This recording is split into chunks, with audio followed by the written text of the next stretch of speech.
महंगाई के मारे आवाम के लिए बड़ा रिलीफ। पेट्रोल 15 रुपये 39 पैसे, डीजल 7 रुपये 88 पैसे फी लीटर सस्ता। पेट्रोल की नई कीमत 273 रुपये 10 पैसे हो गई। डीजल अब 274 रुपये 8 पैसे में लीटर मिलेगा। लाइट डीजल की कीमत में 7 रुपये 54 पैसे कमी। मट्टी का तेल 9 रुपये 86 पैसे फी लीटर सस्ता।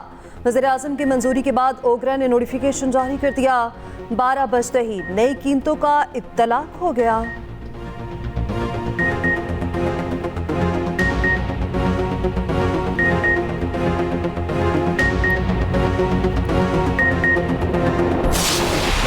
तौर पे पैगाम दे रहा हूँ मिनिस्टर पावर को भी और फेडरल गवर्नमेंट को भी, जहाँ पर 22 से 20 घंटे लोड शेडिंग है, अगर वहाँ 5 से 6 घंटे का रिलीफ ना मिला, आज रात तक शेड्यूल ना जारी हुआ, और जहाँ 16 घंटे है वहाँ 12 घंटे ना हुआ, और इसी तरह जहाँ पे लोड शेडिंग है उसमें कमी ना आई, तो मैं आपको वाज़ेह पैगाम दे रहा हूँ कि कल मैं पेस्को चीफ ऑफिस खुद जाऊँगा और फिर मैं खुद बैठ के वहाँ से शेड्यूल बनाऊंगा, और फिर अगर पेस्को चीफ यहाँ मुझसे यहाँ पे रहेगा KP में, तो वो फिर मेरे शेड्यूल के मुताबिक चलेगा। वज़ीर आला KP अली अमीन गंडापुर की बिजली लोड शेडिंग में कमी के लिए वफाक को डेडलाइन, कहा रात तक शेड्यूल जारी न हुआ तो सुबह खुद शेड्यूल जारी करूंगा। पेस्को ने अमल दरामद न किया तो निज़ाम सूबाई हुकूमत कंट्रोल में लेगी। ये लोग शराफत की ज़बान नहीं समझते, अब इन्हें अलग तरीके से समझाना पड़ेगा। मरकज़ को कहा है जो बकाया जात हैं हमारे पैसों से काट लें, हमें बिजली चौर न कहें। उधर सूबे में बदतरीन लोड शेडिंग के खिलाफ अवाम का पारा हाई। नौशहरा सवाबी समेत मुख्तलिफ शहरों में आवाम सड़कों पर निकल आए। DI खान में खवातीन का एहतजाजी मुजाहिरा।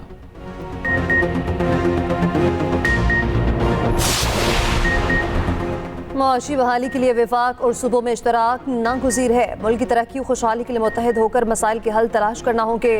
वज़ीर-ए-आज़म शहबाज शरीफ की वज़ीर आला सिंध मुराद अली शाह से मुलाकात में गुफ्तगू, कहा मुल्क का मुआशी इस्तेहकाम हमारा बुनियादी मकसद है। वज़ीर-ए-आज़म की सिंध हुकूमत को दरपेश मसाइल और तहफ़्फ़ुज़ात दूर करने की हिदायत। आइंदा साल के तरक्याती बजट की तैयारी में तमाम सूबों को एतमाद में लेने की हिदायत। उधर वज़ीर-ए-आज़म की ज़ेर सदारत अहम इजलास। तमाम वफाकी वजारतों से पब्लिक प्राइवेट पार्टनरशिप मंसूबों की तजावीज़ तलब। बड़े कौमी तरक्याती मंसूबों की थर्ड पार्टी वैलिडेशन लाजमी करार। 190 मिलियन पाउंड रेफरेंस में बानी PTI की जमानत मंजूर। इस्लामाबाद हाई कोर्ट ने रिहाई का हुक्म दे दिया। बानी PTI को 10 लाख रुपए के जमानती मचलके जमा कराने की हिदायत। जमानत के बावजूद बानी PTI जेल में ही रहेंगे। साइफर और इद्दत निकाह केस में ताहाल सजा मुअत्तल नहीं हुई। चीफ जस्टिस आमिर फारूक और जस्टिस तारिक महमूद जहांगीरी ने फैसला सुनाया। तहरीरी फैसले में कहा गया अदालती ऑब्जर्वेशन उबूरी है, ट्रायल पर असर नहीं पड़ेगा।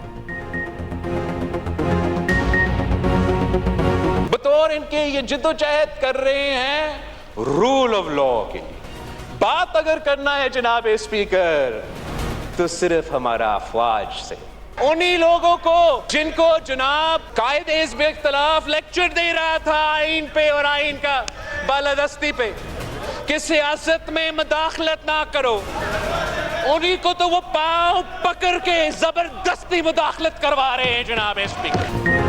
बिलावल भुट्टो की तोपों का रुख तहरीके इंसाफ की तरफ। कहा PTI जानती है उसे किसके पांव पड़ना है, इसलिए वो सियासतदानों से मुज़ाकरात नहीं चाहती। ऑपोजिशन एस्टैब्लिशमेंट के पांव पकड़कर जबरदस्ती मुदाखलत करवा रही है। ये बात आइन की करते हैं मगर बात एस्टैब्लिशमेंट से करते हैं। अगर आइन की बात करनी है तो पीपल्स पार्टी मौजूद है, हमसे बात करें। ये नामे पर मुआफ़ी नहीं मांगेंगे तो इनका रोना धोना जारी रहेगा। बिलावल का गंदम स्कैंडल के जिम्मेदारों के खिलाफ कार्रवाई का मुतालबा। कहा हुकूमत कमेटी खेलना बंद करे। हुकूमत गंदम की एक्सपोर्ट पर आए पाबंदी फौरी तौर पर खत्म करे।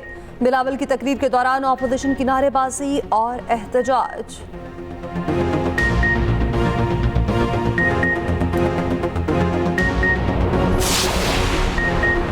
बिलावल भुट्टो ने जो अल्फाज इस्तेमाल किए इसकी मजम्मत करते हैं। हम बिलावल को असम्बली फ्लोर पर जवाब देंगे। चेयरमैन PTI बैरिस्टर गोहर का कहना है जमहूरियत चलनी चाहिए, असम्बली चलनी चाहिए।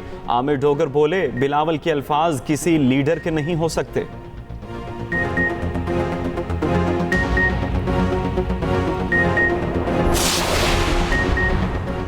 अब इल्जाम लगाने से काम नहीं चलेगा, सबूत देना पड़ेंगे। बार बार इंटेलिजेंस इदारों का नाम लिया जा रहा, कोई पकड़ी उछालेगा तो उसकी पकड़ी को फुटबॉल बना देंगे, गाली दोगे तो गालियां देंगे। सेनेटर फैसल वाटर का कहना है कि जजेस को इल्जामात से दूर होना चाहिए, अदलिया में मुदाखलत का सबूत है तो पेश करें।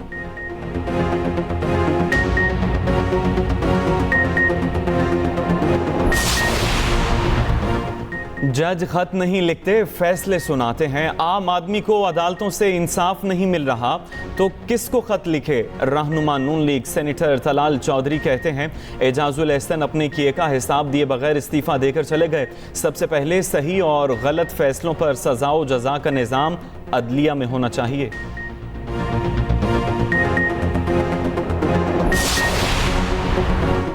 जिसका दिल चाहता है एस्टेब्लिशमेंट पर इल्जाम लगा देता है। फैसलों पर आवाज उठ रही है तो कुर्सी से उठ जाना चाहिए। सुप्रीम जुडिशल काउंसिल देखे जजेस क्यों खत लिख रहे हैं। गवर्नर सिंध कामरान टिसोरी का कहना है कि ऐसे फैसले ना किए जाएं जिससे 10 साल बाद नदामत हो। पाकिस्तान का सारा निजाम ठीक करने के लिए अदलिया को ठीक होना पड़ेगा।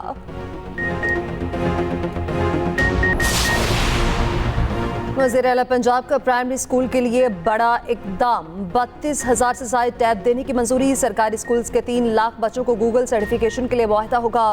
मरियम नवाज ने कहा कि स्कूल्स में तालीम के मयार को हर सूरत बेहतर करना है। वज़ीर आला से जापान कंपनी के हुकाम की मुलाकात, पंजाब में सरमायाकारी और इक्तिसादी तरक्की के फ़रोग़ पर गुफ्तगू। मरियम नवाज ने कहा पंजाब में सरमायाकारी का मौसूद तरीन माहौल मैसर है।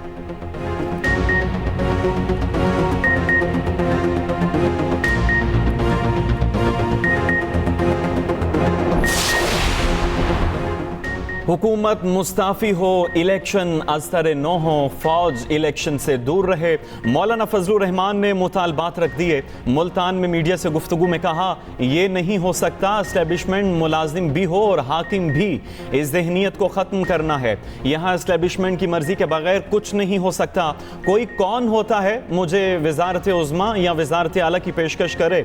मौजूदा हालात में हुकूमत किसी तरह डिलीवर नहीं कर सकती। अवाम के वोट को इज्जत देना होगी। हमारी पीटीआई के साथ कोई जाती दुश्मनी नहीं थी। वज़ीर आला केपी अली अमीन गंडापुर का एक्शन, गवर्नर फैसल करीम कुंडी केपी हाउस इस्लामाबाद के दरवाजे बंद। वज़ीर आला ने गवर्नर की रिहाइशगाह को अपनी तहवील में ले लिया। गवर्नर अब केपी हाउस में अपनी एनेक्सी इस्तेमाल नहीं कर सकेंगे। फैसल करीम कुंडी भी मैदान में आ गए, इक़दाम को गैर आईनी करार दे दिया। कहा गवर्नर हाउस में वज़ीर आला की आमद पर पाबंदी नहीं लगाऊंगा। मुशीर इत्तलात खैबर पख्तूनख्वा बैरिस्टर सैफ की वजाहत। कहा केपी हाउस में गवर्नर के लिए मुख्तलिफ ब्लॉक खत्म कर दिया गया। गवर्नर एनेक्सी फिलहाल वुज़रा और अरकान इस्तेमाल करेंगे। गवर्नर दिल न हारें, केपी हाउस में उनका दाखिला बंद नहीं करेंगे।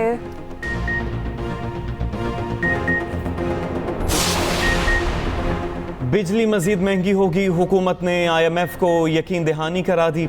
IMF और हुकूमत के दरमियान मुज़ाकरात का तीसरा दौर। वज़ारत तवानाई ने बिजली 7 रुपये फ़ी यूनिट महंगी करने का वादा किया। ज़राए के मुताबिक कम से कम औसत टैरिफ 29 से बढ़ाकर 36 रुपये किया जा सकता है। स्मगलिंग की रोकथाम पर भी IMF मिशन को ब्रीफिंग। उधर रजिस्टर न होने वाले ताजरों को भारी जुर्माना और सज़ा की तजवीज़, 10,000 रुपये तक जुर्माना आयद किया जाएगा। नॉन फाइलर्स के बैंकों से कैश निकलवाने पर मजीद टैक्स लगाने की भी तजवीज़। स्पीकर पंजाब असेंबली से सहाफ़ती तंजीमों CPNE, PPA, APNS, MN, PFUJ और प्रेस गैलरी कमेटी के मेंबरान की मुलाकात। सहाफ़ियों को हत्या की इज्जत कानून 2024 पर तहफ़्फ़ुज़ात का इज़हार। स्पीकर मलिक मोहम्मद अहमद खान की वफ़द को बिल के हवाले से अपने तहफ़्फ़ुज़ात तरतीब देने की हिदायत। स्पीकर ने कहा यह बिल पिछले कवानीन जिन पर आपके एतराज़ात थे उससे मुख्तलिफ है। मुस्लिम लीग नून की हुकूमत ने हमेशा ही सहाफ़ियों के हकूक़ और मफादात का तहफ़्फ़ुज़ किया है।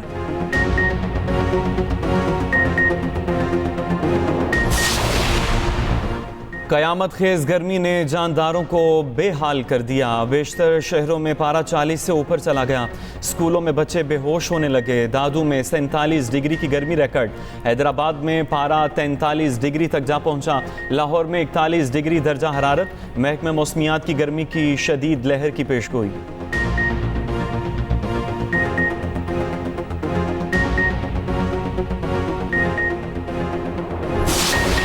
आयरलैंड से जीत के बाद नजरें इंग्लैंड के खिलाफ T20 सीरीज पर। कौमी क्रिकेट टीम डबलिन से लीड्स तक पहुंच गई। खिलाड़ी आज आराम करेंगे, कल से ट्रेनिंग का आगाज होगा। सीरीज का पहला मैच 22 मई को हेडिंग्ले लीड्स में खेला जाएगा। कौमी टीम इंग्लैंड से T20 वर्ल्ड कप के लिए अमेरिका रवाना होगी। उधर ICC की नई T20 रैंकिंग जारी। रिजवान की तीसरी और बाबर की चौथी पोजीशन बरकरार। बदतरीन परफॉर्मेंस के बाद शादाब टॉप 10 से बाहर, ऑलराउंडर्स में 11वें नंबर पर चले गए। कांस में फिल्मी दुनिया का सबसे बड़ा मेला सज गया। सितारे जमीन पर रेड कार्पेट पर खूब जलवे बिखेरे।